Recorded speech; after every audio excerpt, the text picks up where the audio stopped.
Hi hello నమస్తే. తాగుదామా? ఈరోజు కథ వచ్చేసి వోడ్కా గురించి మాట్లాడుకుందాం.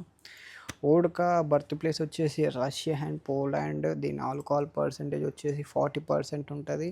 ఇది ఎలా తయారవుతుందంటే గ్రెయిన్స్ తోటి మరియు పొటాటోస్ తోటి. గ్రెయిన్స్ అంటే మన తెలుగులో ఆవాలు, మొక్కజొన్న, గోధుమలతో తయారవుతుంది. ఇది తయారయ్యే ప్రాసెస్ వచ్చేసి డిస్టిలేషన్ ప్రాసెస్లో తయారవుతుంది.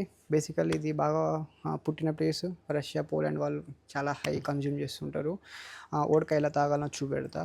అవిగో 60 ml వోడ్కా, ఫ్యూట్గా కాయి, ఒక నిమ్మకాయ రసం చిన్న లైట్ కొంచెం పిండుకోవాలి. వోడ్కా సిట్రిక్ ఫ్లేవర్ తోటి చాలా కాంబినేషన్ బాగుంటుంది. ఒక లెమన్ స్లైస్. వోడ్కా కాక్టైల్స్ వచ్చేసి కాస్మోపాలిటన్, బ్లడీ మేరీ, ఎక్స్ప్రెసో మార్టిని బాగా ఫేమస్ కాక్టైల్. చియర్స్. వోడ్కా రాగొడితే కొంచెం హార్డ్ అనిపిస్తుంది, కాకుంటే దీని యొక్క ఫ్లేవర్ అనేది మీకు ప్యాలెట్ మీద తలుగుతుంది, బాగుంటుంది. సిప్లో నీకు మజా వస్తుంది.